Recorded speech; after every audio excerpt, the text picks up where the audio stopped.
If R is the ring of integer, S क्या है, subset है आर का, ठीक है। सच दैट कैसे है, एस इज इक्वल टू किस टाइप से है, जो इंटीजर है उनका के मल्टीपल है, के कोई भी फिक्स इंटीजर, ये भी कोई फिक्स इंटीजर ही है। तो ये क्या कहता है कि then show that S is a subring of R, S को हमें क्या शो करना, आर का वो सबरिंग होएगा। हम देखो जीरो तो है एस के अंदर, इसका मीनिंग एस नॉन एम्प्टी है, ठीक है। अब हमें क्या चेक करना सबरिंग के लिए, एक्स, दो एलिमेंट उठाए एस के, उनकी सब्ट्रैक्शन और मल्टीप्लिकेशन हो, एक एक्स ले लिया ए के टाइप का, एक वाई ले लिया बी के टाइप का, ए बी क्या है जेड से। अब एक्स माइनस वाई करोगे तो ए माइनस बी इंटू के होगा। अब इस टाइप का a माइनस बी क्या है, एक इंटीजर है, उसका k मल्टीपल किस में, s में आपके पास, ठीक है। फिर नेक्स्ट क्या है, x dot y, x dot y क्या बनेगा, ए बी के स्केयर बनेगा, ठीक है। ए बी के स्केयर को क्या लिख सकते हैं, ए बी के लिख सकते हैं। देखो ए बी भी इंटीजर है और के भी इंटीजर है, टोटल एक इंटीजर और उसका के मल्टीपल वो भी एस में जाएंगे, ठीक है। तो क्या बन गया, एक्स डॉट वाई भी एस में चला गया, एक्स माइनस वाई भी एस में चला गया, तो एस क्या बन गया आपके पास, सब रिंग बन गया। नेक्स्ट है करेक्टरिस्टिक ऑफ ए रिंग। अब करेक्टरिस्टिक का क्या मीनिंग होएगा, आर रिंग है, ठीक है, और विद एडिटिव एंटी जीरो, क्या कहता है कि let there exist a positive integer n, भी कोई भी रिंग है और हमें एक पॉजिटिव इंटीजर एन मिल जाए सच दैट रिंग के हर एक एलिमेंट को एन से यदि मल्टीप्लाई करें, लेफ्ट करें या राइट करें, तो वो जीरो के इक्वल आ जाए for all r a belong to R, meaning हर एलिमेंट के साथ एक पर्टिकुलर ऐसा एन मिल जाना चाहिए जो सबसे छोटा हो, ठीक है, स्मॉलेस्ट भी होना चाहिए।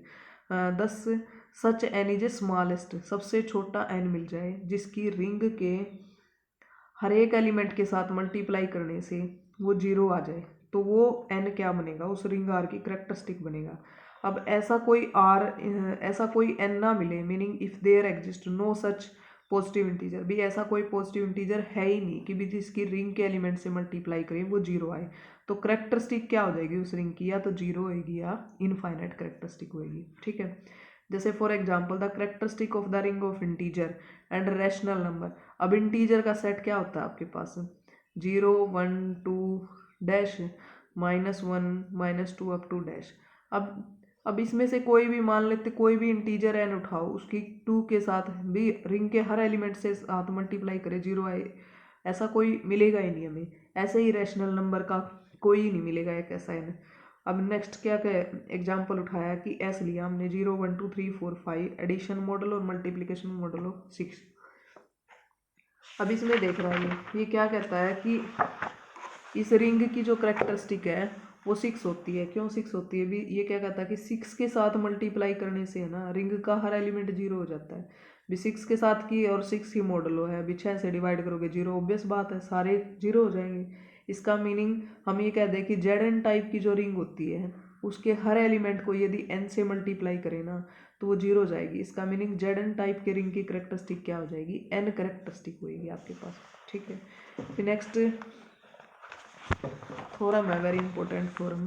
ये क्या कहता है कि the characteristic of a ring with unity is zero और ग्रेटर देन, भी किसी कोई भी characteristic the characteristic of a ring with unity, भी वो रिंग जिसकी पास यूनिटी है उसकी जो करेक्टरिस्टिक होगी या तो जीरो होगी या ग्रेटर देन जीरो होगी। किस पे डिपेंड करेगी, according as the identity element of the ring, identity element पे डिपेंड करेगी, regarded as a member of the additive group of ring has of order zero और ग्रेटर देन जीरो, भी उसके order पे डिपेंड करेगी। यदि zero है तो जीरो होएगी आइडेंटिटी का ऑर्डर, और ग्रेटर देन जीरो है तो ग्रेटर देन जीरो हो जाएगी। लेट हमने आर रिंग ले लिया, ठीक है, विद आइडेंटिटी 1। अब 1 का ऑर्डर देखना हमें, यदि 1 का ऑर्डर जीरो हो तो करेक्टरिस्टिक जीरो होगी, 1 का ऑर्डर एन हो गया तो एन हो जाएगी। ऑर्डर ऑफ 1 इज जीरो, अब 1 का ऑर्डर जीरो है, since 1 has a order zero तो करेक्टरिस्टिक रिंग की क्या हो जाएगी, जीरो हो जाएगी, ठीक है। दूसरा केस क्या ले लिया कि ऑर्डर ऑफ 1 इज एन, जो जीरो के इक्वल नहीं है। अब एन ऑर्डर है तो इसका मीनिंग हम क्या करें कि B1 को n टाइम ऑपरेट करें, जो भी ऑपरेशन है वो जीरो के इक्वल आएगा, हम यही कहेंगे ना। अब एडिशन ऑपरेशन है स्टार, एक रिंग में तो एडिशन होता है और एक multiplication, 1 + 1 + up to n time equal to zero. अब इसका क्या मीनिंग है, n डॉट 1 क्या आ जाएगा, जीरो के इक्वल आएगा आपके पास, इधर से तो ये आ गया, ठीक है। बी वन की एन टाइम मल्टीप्लाई करी, 0 के इक्वल आ गया, तो एन करेक्टरिस्टिक होगी, ठीक है। और एन ए करें, मीनिंग ए प्लस ए प्लस ए प्लस ए क्या करें, एन टाइम्स करें, तो वो क्या आएगा, ए को बाहर कॉमन निकाल लो, एन डॉट वन इंटू ए हो जाएगा, इधर से फिर क्या आ जाएगा, एन डॉट वन क्या है, 0 के इक्वल है, इंटू ए, तो 0 आ जाएगा आपके पास। तो करेक्टरिस्टिक क्या आएगी रिंग की, एन आ जाएगी आपके पास। नेक्स्ट क्या कहता है कि characteristic of an integral domain is R is 0। भी जो करेक्टरिस्टिक निकालनी है इंटीग्रल डोमेन की इज 0 और एन, भी इंटीग्रल डोमेन की जो करेक्टरिस्टिक है या तो 0 होएगी या एन होएगी, according as the order of any non zero element. किस पे डिपेंड करेगी, वो कोई भी नॉन जीरो एलिमेंट है उस पर डिपेंड करेगी, ठीक है, वो चेक करना हमें। लेट ए कोई भी नॉन जीरो एलिमेंट ले लिया हमने रिंग का, ठीक है, a belong to R any non zero element. क्या कहता है कि if order of a equal to 0, भी ए का ऑर्डर 0 है तो करेक्टरिस्टिक आर की क्या हो जाएगी, 0 हो जाएगी। दूसरा केस, लेट ऑर्डर ऑफ ए क्या है, एन है, तो ए का ऑर्डर यदि एन है तो एन ए क्या होएगा, 0 होएगा, 0 के इक्वल होएगा। सपोज बी भी any other non zero element ले लिया आपका, ठीक है, एन ए 0 है तो एन ए बी की नॉन जीरो की 0 एलिमेंट से मल्टीप्लाई करोगे तो 0 आएगा आपके पास, क्योंकि एन ए क्या है, 0 है। तो a add n times add कर दिया equal to into b equal to 0, तो ये ऑपरेट हो जाएगा एन टाइम्स, ठीक है। तो हम ये कह सकते हैं a into b plus b plus b plus क्या हो जाएगा, 0, ठीक है। नेक्स्ट यहाँ से क्या आ जाएगा आपके पास, ए इंटू एन बी 0 हो जाएगा, ए तो क्या है, नॉन जीरो है, और आर क्या दे रखी है, इंटीग्रल डोमेन है। अब इंटीग्रल डोमेन है तो विदाउट जीरो डिवीजर होती है, विदाउट जीरो डिवीजर का क्या मीनिंग है, भी दो एलिमेंट की प्रोडक्ट 0 है तो या तो ए 0 होएगा या बी 0 होएगा, ठीक है। अब इंटीग्रल डोमेन है एन डॉट बी 0 है, ठीक है, तो या तो एन 0 होएगा या बी 0 होएगा, एन तो क्या दे रखा है, ठीक, but it is given that order of a is n, a का ऑर्डर क्या है, एन दे रखा है, इसका meaning which gives that n is the least positive integer such that n a क्या हो जाएगा, 0 हो जाएगा आपके पास। ए का ऑर्डर एन ए दे रखा है ना, तो एन ए क्या हो जाएगा, 0 हो जाएगा। एन ए 0 हो गया तो n dot 0 is equal to क्या आ जाएगा, 0, इसका मीनिंग क्या आ जाएगा, n is the least positive integer such that n x is equal to 0 for all x belong to R. अभी मीनिंग आर के हर एलिमेंट के साथ मल्टीप्लाई करें एन की क्या आएगा, 0 आएगा, तो एन क्या हो जाएगा, आर की करेक्टरिस्टिक हो जाएगा। नेक्स्ट क्या कहता है कि the order of each non zero element of integral domain is same. Integral domain के अंदर ऑर्डर होएगा हर एलिमेंट का, वो क्या होएगा, सेम रहेगा, मीनिंग अलग अलग ऑर्डर नहीं हो सकता, हर एलिमेंट का ऑर्डर क्या रहेगा, सेम। आर इंटीग्रल डोमेन ले लिया, ए कोई भी नॉन जीरो एलिमेंट ले लिया, let n be the order of an element, a element है ना तो ए का ऑर्डर एन ले लिया, ठीक है, तो बी कोई भी अनदर एलिमेंट उठा लिया। हमें क्या प्रूफ करना है कि जो इंटीग्रल डोमेन है उसके हर एलिमेंट का ऑर्डर क्या रहेगा, सेम रहेगा। अब ए का ऑर्डर एन है, बी कोई भी अनदर एलिमेंट उठाया, तो हमें क्या प्रूफ करना कि बी का ऑर्डर भी क्या होएगा, एन होएगा। व्हेन एन इज 0, एन 0 हो जाए तो there does not exist any positive integer के सच दैट के डॉट ए क्या हो जाए, 0 हो जाए। जब एन 0 हो जाएगा तो ऐसा कोई के नहीं मिल सकता जिसकी ए से मल्टीप्लाई करें हम 0 हो जाए, ठीक है। हमने क्या प्रूफ करना है कि बी का ऑर्डर भी क्या होएगा, एन होएगा। हमने पॉसिबल सपोज कर लिया ऑर्डर ऑफ बी एम है, एम क्या है, ग्रेटर देन 0, तो बी का ऑर्डर एम है तो एम इंटू बी क्या हो जाएगा, 0 हो जाएगा, ठीक है। एम इंटू बी 0 है तो ए से मल्टीप्लाई करोगे तो भी 0 आएगा आपके पास।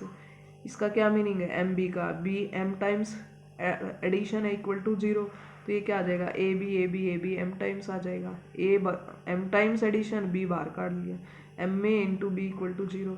तो आर क्या है, इंटीग्रल डोमेन है, बी तो 0 है नहीं, बी 0 नहीं है तो एम ए 0 होएगा, ठीक है। और एम ए 0 हो नहीं सकता क्योंकि order of a is not 0, a का ऑर्डर क्या है, 0 नहीं है, which is contradiction our supposition wrong. तो ऑर्डर ऑफ, यदि हमने बी का ऑर्डर एम लिया था तो बी का ऑर्डर एम नहीं होएगा, बी का ऑर्डर भी क्या होएगा, ए के ऑर्डर के इक्वल होएगा, ठीक है। अब when an is greater than 0 हो जाए तो एन ए क्या होएगा, 0 होएगा, एन ए और बी की मल्टीप्लाई करें तो भी 0 आएगा, ए को एन टाइम्स ऑपरेट कर रखा है इंटू बी इक्वल टू 0। तो यहाँ से क्या आ गया, a b n times equal to 0, a into b plus b n times 0, तो यहाँ से ए इंटू एन भी 0 हो गया आपके पास, ठीक है।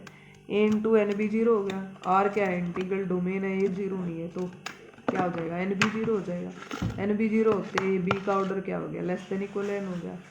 Suppose order of less than equal n है तो बी का ऑर्डर एम मान लिया और एम क्या है, एन से लेस है। हमें तो क्या प्रूफ करना, बी का ऑर्डर एन ही होना चाहिए। लेस देन एन ले लिया, मीनिंग एम भी क्या होएगा, जीरो होएगा। एम भी जीरो, ए से मल्टीप्लाई करोगे तो जीरो।